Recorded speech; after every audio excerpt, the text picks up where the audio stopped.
দেখো সরাসরি আমরা দেখাচ্ছি কুণাল ঘোষ তিনি এসেছেন এবং তার কর্মী সমর্থকেরা তাকে মালা পরিয়ে তিনি দেওয়াল লিখন দিয়ে প্রচার শুরু করে দিলেন। কুণালদা, এবার আমরা দেখছি যে আপনার বেলেঘাটা থেকে লড়াই, সেখানে আপনি প্রতিদ্বন্দ্বিতা করবেন। পরেশ পাল এখানে দীর্ঘদিনের বিধায়ক। পরেশদা আমার দাদা, পরেশদার আশীর্বাদে আমি লড়ছি। মমতা বন্দ্যোপাধ্যায় মাথার উপর, অভিষেক বন্দ্যোপাধ্যায় মাথার উপর, এখানে পরেশদা তিনি আমাকে আশীর্বাদ করছেন। কালকে আমি তাকে প্রণাম করে আমি প্রচার শুরু করেছি এবং পরেশ পাল একেবারে পুরো দস্তুর আমার সঙ্গে প্রচারেও নামবেন। এছাড়া 8টা ওয়ার্ড আছে, জীবন সাহার মতো সিনিয়ররা আছেন, 8 জন কাউন্সিলর আছে, তার বাইরে অলোক দাস বা স্বপন সমাদ্দার সিনিয়র নেতারা আছেন, সমাজের বিশিষ্ট ব্যক্তিরা আছেন, আমাকে তারাই গাইড করবেন। আর এটা আমার হোম কনস্টিটুয়েন্সি।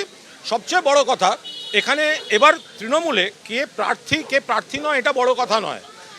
নেত্রী একজন মমতা ব্যানার্জি, আমাদের কেউ প্রার্থী হয়তো নয়, কিন্তু সবাই কর্মী এবং সৈনিক, এবং আমাদের কর্তব্য মমতা বন্দ্যোপাধ্যায়কে চতুর্থবার মা মাটি মানুষের সরকারের মুখ্যমন্ত্রী হিসেবে 250-র বেশি সিট নিয়ে নবান্নে পৌঁছে দেওয়ার লড়াইটা আমাদের গোটা বাংলায় সব করবে।